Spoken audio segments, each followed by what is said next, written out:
Okay, this is an upgrade from the dumbbell circuit number 1, so it's a little bit more advanced. There's going to be 12 exercises instead of 9. So it's added a couple little things, some modifications from other things. Again, like the other programs, before you start this type of program, make sure that you go through the guidelines video that I set up, just to go through what kind of things you should be looking for in terms of your breathing, weights you should be lifting, and just safety guidelines. So that's the main thing, is make sure that you're warming up, which is also in that guidelines, before you jump into this program.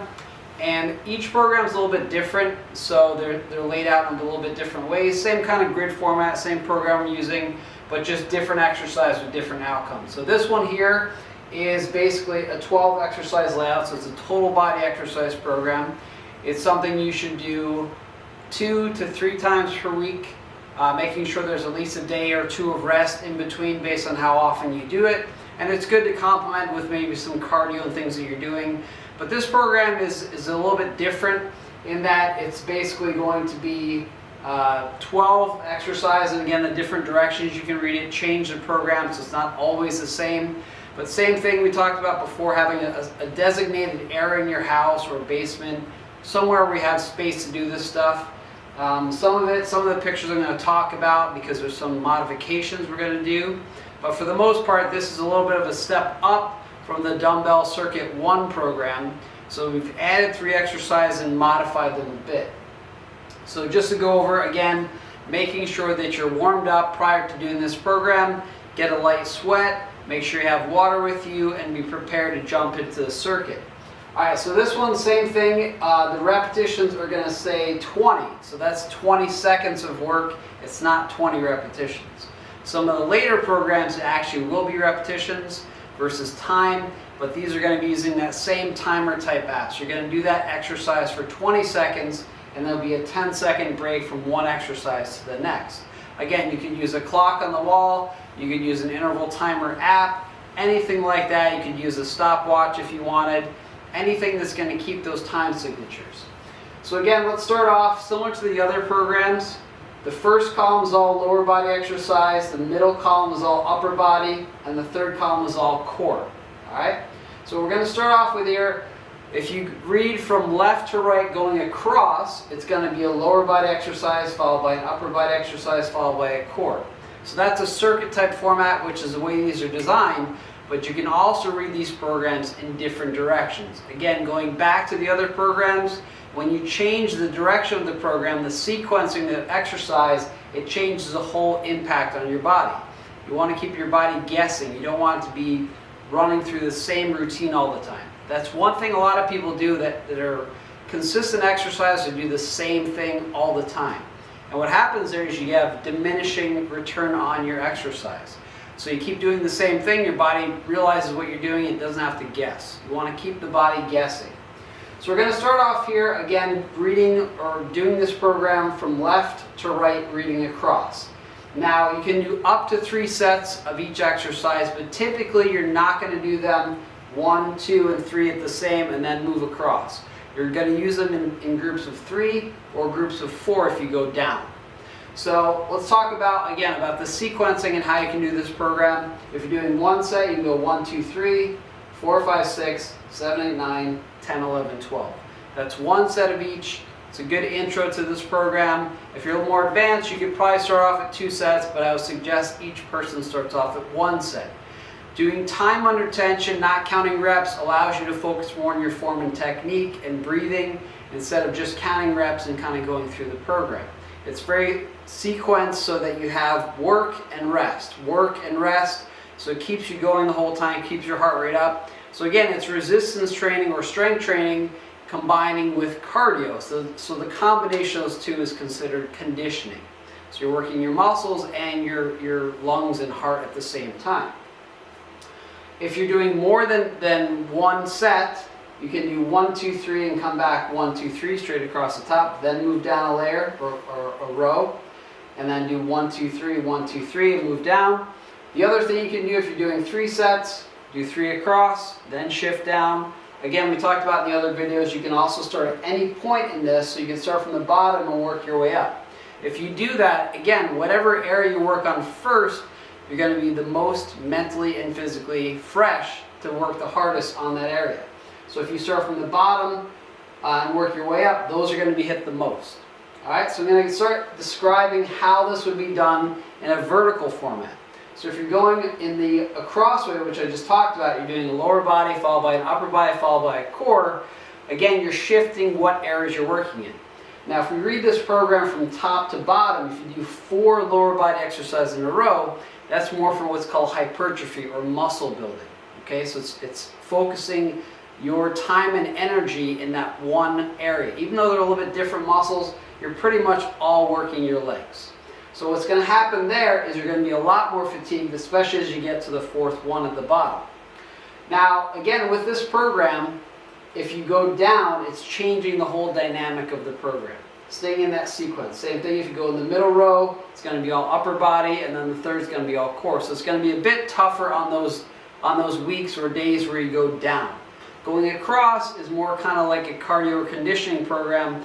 Going down changes a bit in that you're kind of focusing more on feeling the muscles burn rather than your lungs as much. Okay, you're still doing a conditioning type program, but when you sequence it this way, you're going to feel a lot more muscle burn or lactic acid buildup versus going across. Now, when we look at this program, the first thing I want to say is that you should start off with light dumbbells and gradually move up in weight. But most people increase weight very quickly. So find a weight which you can complete your repetitions in that 20 seconds you feel like you did something.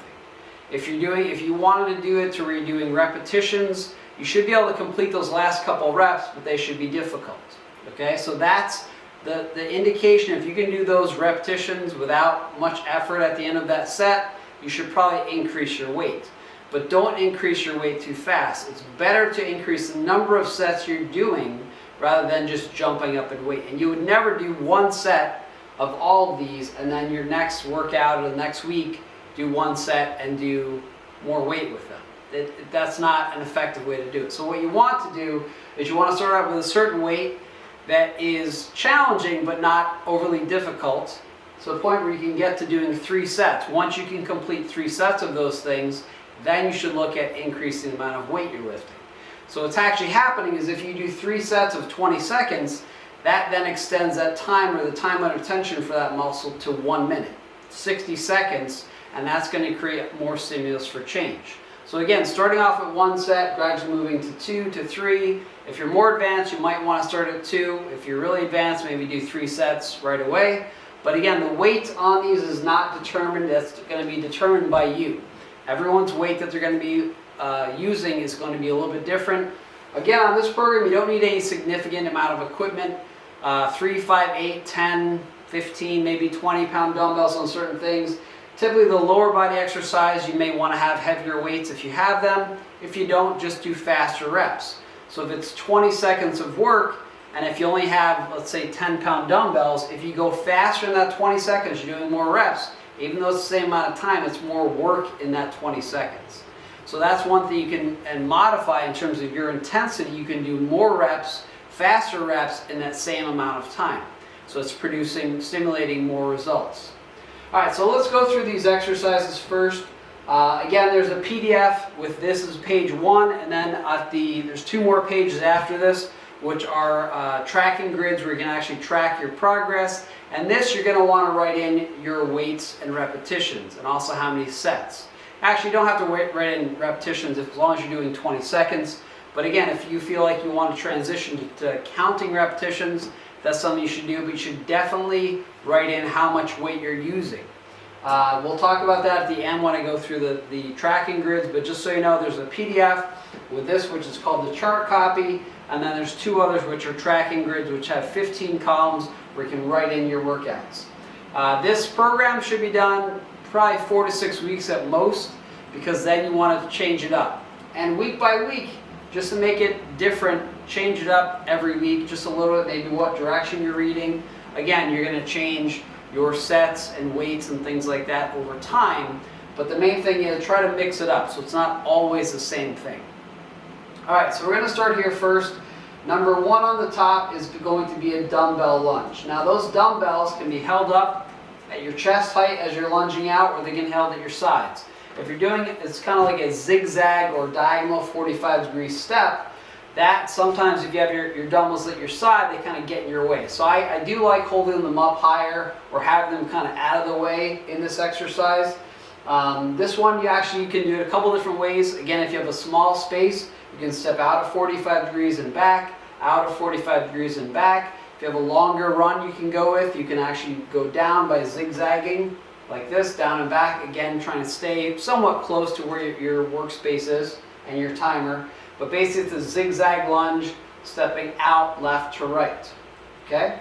Number 2, which is the one here in the middle, is basically a dumbbell row. Now this one is showing the person on a bench or a chair rowing with a single arm. You can also do the same thing, just kind of bending over and leaning like this and rowing with both arms at the same time. Making sure that your knees are slightly bent so you're not straining and hunching your back. So this one is really important for retraction and pinching your shoulder blades in the center. Really important for posture, and it's one that you can typically increase the amount of weight pretty quick because they're bigger muscles, and you want to maybe start off a little bit heavier weight on these. But make sure you focus on your form and technique. Also, obviously, breathing. In the guidelines video, I talked a lot about breathing, where you want to exhale as you're exerting force, inhale on the return. Your breathing should always go with your repetitions, lengthening, shortening. Those things are very important, especially when it comes to your heart rate and making sure you keep your heart rate, moderate, so you're not going out of control and you're not, losing track of what you're doing. All right, our third one here is basically a jackknife. So this one is going to be a core exercise. You're going to be flat on your back. You're going to bring one leg up and touch it with both arms. Okay, so it's kind of more like the jackknife sit-up. You're not sitting up all the way. If you want to, you can actually bend that leg that's coming up slightly if it's too tough for you to do. You can either touch your thigh, knee, or try and touch your ankle or toes, which is going to be more difficult over time. So this one, since you're not using any weight, you can just make it a little bit tougher by reaching a little bit further with each repetition. Now, again, this says 20 seconds, just like the others. This one you're going to be alternating legs. So one up with your right, one up with your left, and alternate sides.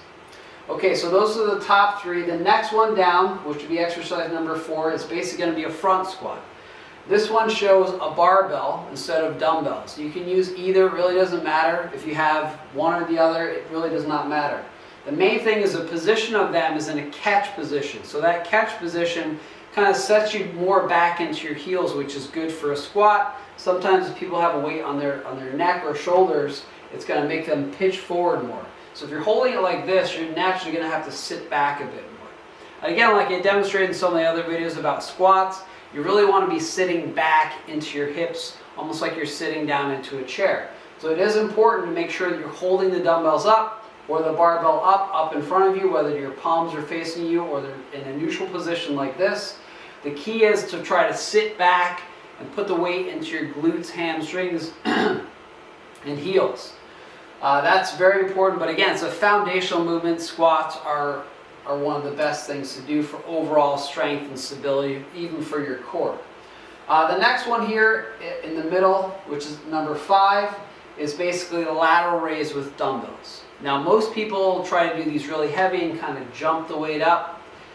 Typically, what you want to do is make sure you can maintain your posture and form and only come up to about 180 degrees at your shoulders, so straight out. Don't go up above that position, then you're kind of using momentum. This picture shows a person sitting down on a bench. You don't have to do that. I actually typically prefer people stand for this. But make sure that you're always kind of keeping your posture up. You don't want to be leaning over and using your back with momentum. You want to be able to lift it straight out and maybe even pause for a second at the top and nice and slow on the way down. This one you want to inhale on the way up, exhale on the way down.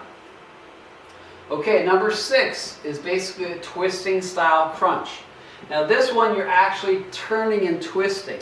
Again, a lot of these things we talk about when it comes to crunches that people are pulling on their necks. You do not want to pull on your neck. If anything, you touch your ears or just kind of support your neck. You do not want to yank on your neck. You want to get your abdominals, especially this one has a lot of obliques. So you have a lot more twisting. So you're rotating and twisting with the opposite elbow to knee. This one you're keeping both knees bent and you're rotating left to right. You want to exhale as you come up, Inhale as you come back. And every time you come back, you want to reach yourself back, so you're stretching back. You don't want to be just twisting like this, back and forth. Then you can't really breathe well. Your heart rate, your blood pressure, everything's going to increase quite a bit. So this one you want to exhale, come up, inhale, come back. Exhale, come up, inhale, come back to the opposite knee. Now you don't have to touch your elbow to knee. If you can, that's great, but you don't have to. It's got to be in that direction. So alternate sides, exhale up, inhale back. Exhale up, inhale back. Okay, the next one, which is going to be number 7, is going to be a lunge. Now, again, just like the first one is more of a zigzag lunge. This one can have multiple ways you can do it as well. So this one you can either do a step lunge, to where you're standing, and again, the dumbbells could be at your sides, they could be up, they could be facing you. You could have a barbell on your shoulders if you want. It really doesn't matter. The resistance can be in different positions. Now the main thing is if you do a step lunge, you can do step lunge forward, alternating sides. Both knees go to 90. Don't let your back knee touch the ground. You don't want to have your knee bent and slam it down into the ground. So keep it elevated. Try to focus on both knees going to about 90 degrees. So you can do a step forward lunge, alternating sides. You can also do a step back lunge, alternating sides. Okay, you can also do a walking lunge where you have a length to go. You walk down and back for that 20 seconds. Okay.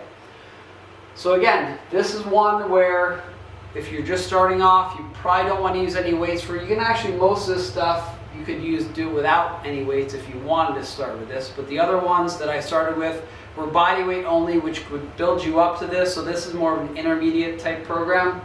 If you use a lot heavier weights, it could be a bit more advanced and whatever intensity level you go at. So again, this lunge is going to be forward and back, step back lunge, walking lunge, whatever you want to do. You can do a split lunge where one foot's forward and you just keep going up and down.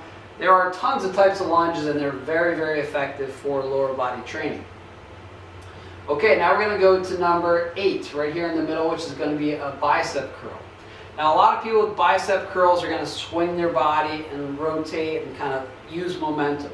You don't want to do that.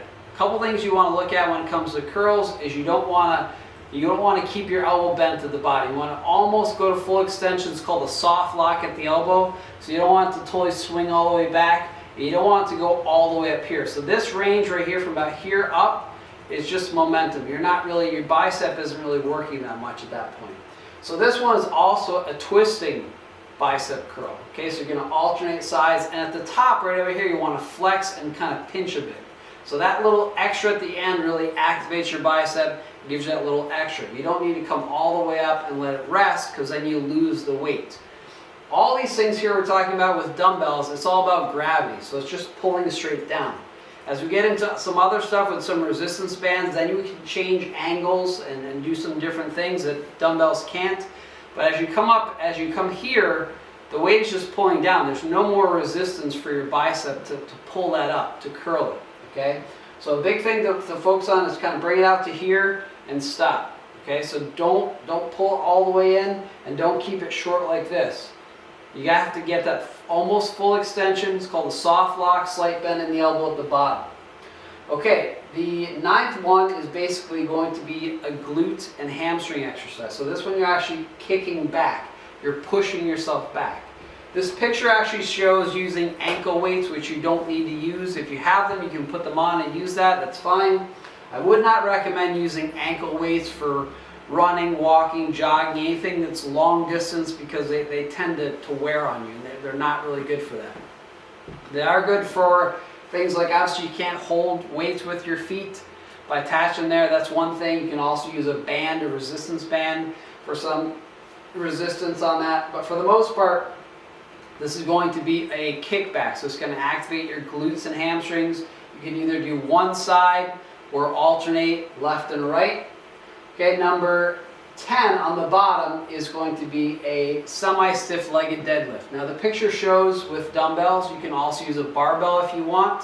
So make sure you have enough space. Some barbells are going to be 6 or 7 feet long, so you're going to need a lot of space for that. With dumbbells and barbells, you want to make sure that the weight stays very close to your thighs, almost like a rolling pin down. You want to make sure also that your hips kick back. You don't want to round your back too much. You want your hips to go back and you feel some tightness or tension in your hamstrings on the way down. Don't go too far down to where you feel pain. Go down to the point where you feel them kind of tighten up, and then go up from that point. Number 11 is going to be a tricep extension on your back. Now, it's both sides. It's going to be with dumbbells. Some people call these skull crushers. You can use a short barbell, typically like a wavier curl bar works well with this, but dumbbells work fine. The one thing with dumbbells is that if you have a weaker side, which is typically your non-dominant side, with a barbell, your stronger side can help a little bit to push it up. With dumbbells, it does balance things off a lot more because the other side cannot help. Now, the main thing with this one is the picture shows someone being on a bench. You can easily be on the floor on your back. Sometimes it's a bit safer that way in case you just got to set the weights down versus dropping them. They could bounce. So for the most part with this one, if I was flat on my back on a bench or on the floor, basically you're extending up like this. Okay, so you have the dumbbells in your hands. You're going to a full extension, so your arms are basically pointing straight up at 90 degrees. You're going to exhale up, inhale on the way back. You're forcing your muscles contract on the way up, exhaling as you exert force. Okay, now number 12 is going to be an elevated crunch, just like we had done in some other workouts. There are modifications to this. Some of the modifications, if you want this to be more challenging, would be you can have both legs straight up in the air. You could also have both legs slightly out at an angle. If you go too far out at an angle with your legs, you're going to feel a lot of strain in your low back because your hip flexors activate and they're attached right in your low back. So I would suggest if you want to make this a bit more challenging, just go with your legs straight up and then do the crunch that way. Now again, the main thing here is not to pull on your neck. Just support your head but look straight up. Exhale hard on the way up, blow out as much as you can. Inhale on the way back and touch your head. Don't let it set and just relax. Make sure you do a full repetition all the way up, all the way back.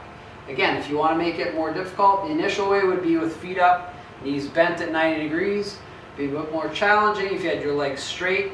If you want the most challenging, you pitch your legs slightly forward, again, not too far. You have a slight bend in your knees, but by the weight kicking forward a bit like that, it activates a bit of your lower abs just to hold that in place as you're doing the crunch.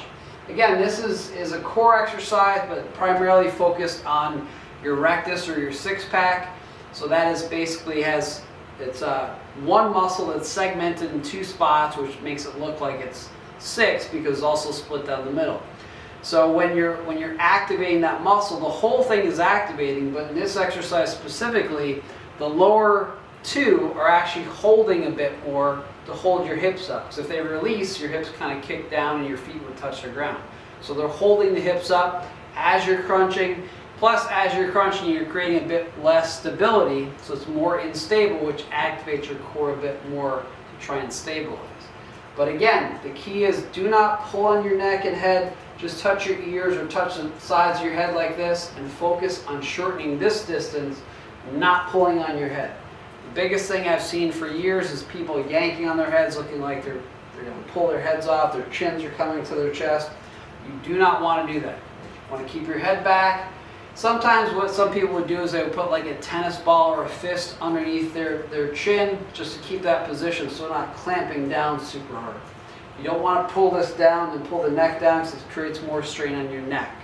Alright, so those are the 12 for dumbbell circuit number 2.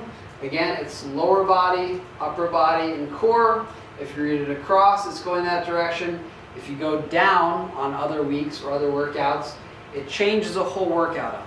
Again, it makes it more fresh, more interesting versus doing the same thing all the time. Humans are creatures of habit, but there's certain habits we want to break, and that, especially when it comes to exercise, you want to confuse your body.